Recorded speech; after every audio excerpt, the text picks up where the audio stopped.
বাংলাদেশের কোন এক ব্যক্তি ফুলতলি সাহর লগে সামান্য এক কথা গাদ্দারি করছিল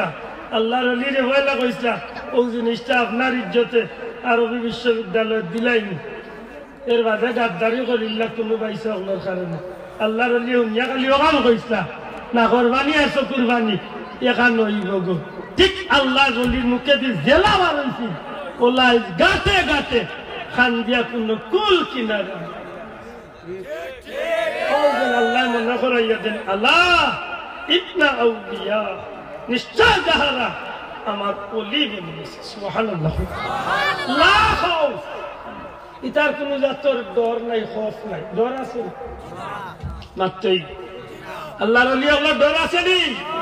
নাই ফুলতলি সাহেব সিলেট কোর্ট পয়েন্টের একটু তসলিমার আন্দোলন হাবিবুর রহমান সাহেব আসলা খাদির বাজার প্রিন্সিপাল হুজুর তসলিমার আন্দোলনে আমরা বাইতে এত কইতে পারবা ফুলতলি সাহেব কইলা কুটিয়া কইলা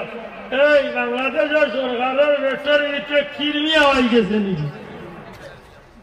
ইলা কোন বেটার সাহসে দিবি ইলা আল্লাহর ওলি হকলের সাহস দিবি আল্লাহর যেন কইছেন লা খাউফ ইতার কোন জাতর ডর নাই এরার গেছে সারা দুনিয়ার কোন জাতর বড় ডর এরার ভিতরে মাতকা আছে নি নাই এরা দুনিয়ার কিচ্ছু ডরাই না আপনি গুল্লি দিয়ে উড়াই দিবা কানে আইতো নাই কত জাতর কত হাজারো জাতর জাদু চাললো শাহদুলাল সাহেব মারার লাগি কোন জাত দিয়ে কাম করলো না সবটি বেদ করিয়া আল্লাহর ওলি গৌর রাজ্য থেকে আল্লাহর ওলি হাজির জুড়ে কই সুবহানাল্লাহ আল্লাহ ওলাহুম ইয়াহজানুন ইতার কোন জাতর চিন্তা সুবহানাল্লাহ ও ভাই মনে হলে কইতা আর যে আব্দুল্লাহ মনে কই ওলি আল্লাহর মান বাড়াইছে আমি বাড়াই না গো ভাই আমরা লাগাল মেসাবে বাড়াই না ওলি আল্লাহর শান বাড়াইছেন আল্লাহ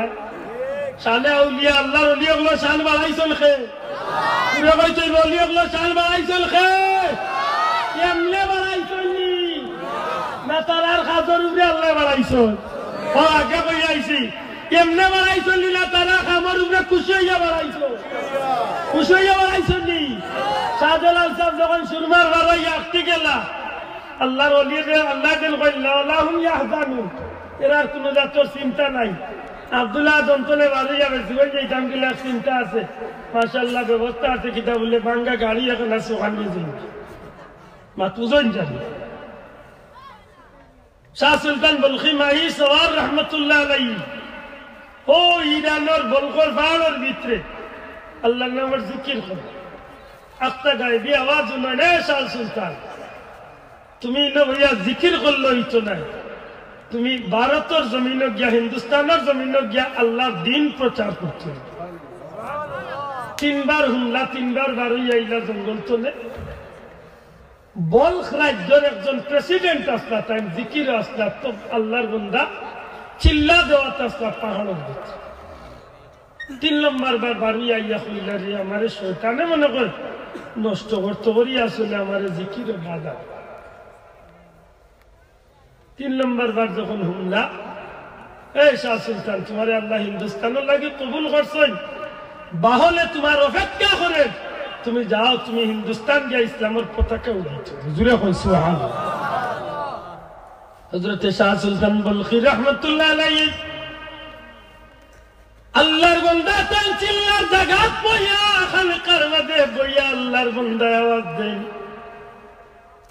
আমার খার পক্ষ তোলে বলখর জমিন তোলে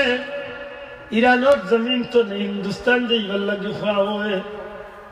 আমি খিতা যাইতাম 3 বার বারইলাম কোনো মানুষ নাই কোনো বাহন নাই গায়ে আওয়াজ এলহামে শাহ সুলতান তুমি পাহাড়ের উপরে তোলে লামিয়া সমুদ্র খান্দার যাও সমুদ্রের মাঝে গিয়ে দেখো সামুদ্রিক একটা বিশাল মাছ তোমার লাগে অপেক্ষা করে আল্লাহর হুকুমে তোমার এই মাছটা লইয়া হিন্দুস্তান পর্যন্ত যাইব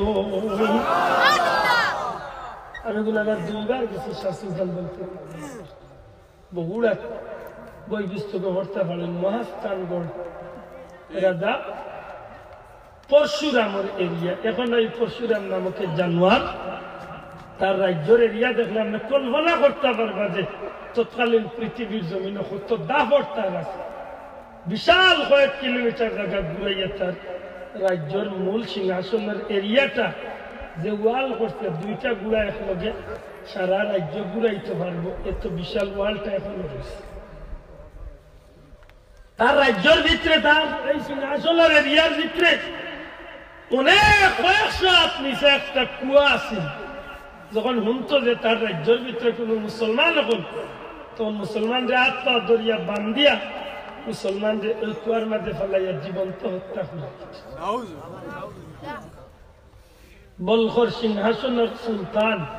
হযরতে শাহ সুলতান বলখি রহমতুল্লাহ আলাইহি চিল্লা দিরা পাহাড়ের ভিতরে জিকির করা এমত অবস্থা 3 বার হইয়া 4 নম্বর বার জিকাইলা যে হে আপনি আর খার মুক্ত চলে আমি কিতাব তুইয়া যাইতাম। এলহাম হইল, ও শাহ সুলতান, আল্লাহর পক্ষ তনে নির্দেশ দেওয়া,